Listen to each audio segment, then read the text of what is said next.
Here's a paradox. The same qualities that make someone an effective leader, when overly done, are the very things that make them incompetent. Leadership is never neutral. It either grows your soul and those around you, or it drains them. I'll share 5 keys that reveal the razor's edge between effective and incompetent leading, and how to keep your leadership rooted in higher purpose. Welcome to Mastering Life's Adventures, the channel where we combine spiritual psychology with practical tools to help you live from your true self, your soul, the substance of your life. I'm Dr. Judith, coach, psychologist. In this space, we talk about ways to deepen love, communicate with courage, lead with insight, and grow your soul every day. Leadership isn't just about titles or strategies. It's about the imprint you leave on hearts, minds, and souls.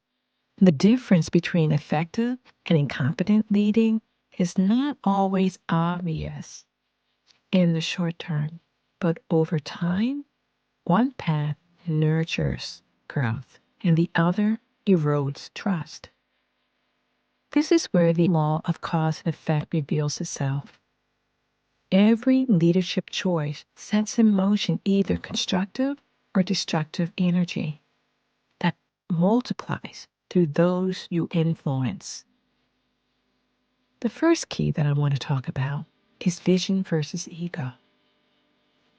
Effective leaders inspire the vision that serves the greater good, channeling divine will through their earthly mission. Incompetent leaders confuse ego with vision, pushing personal agendas instead of collective growth. The soul asks, am I building something bigger than myself, or just bigger for myself? When aligned with your divine blueprint, vision becomes a sacred calling that lifts all boats, not just your own. Key 2. Listening versus controlling. Effective leaders listen deeply and guide, practicing the divine qualities of infinite patience and recognizing the sacred wisdom that flows through every soul.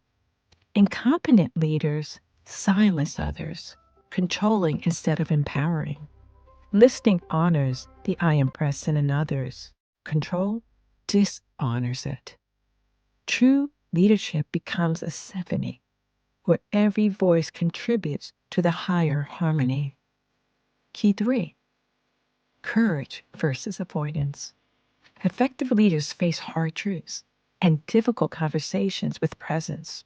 Embodying the flame of fearlessness comes from knowing you are backed by infinite power. Incompetent leaders avoid them, letting issues fester. Courage is soul strength anchored in divine truth.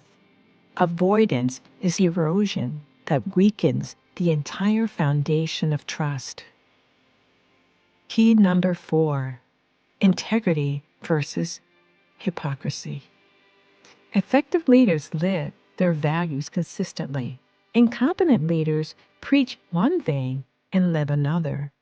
Integrity is alignment in inner and outer life, the soul at peace with the source. Hypocrisy creates discordant vibrations that slowly collapse respect and break the sacred trust between souls. Key number 5. Service versus selfishness.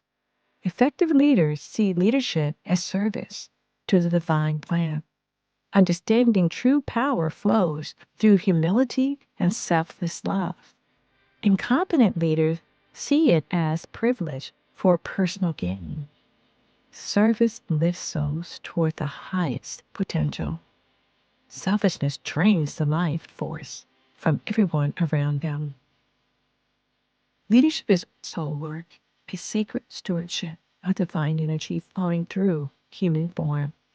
When you lead from vision, listening, courage, integrity, and service, You become a conduit for the Christ consciousness that awakens, respects, trust, and creates transformation in others.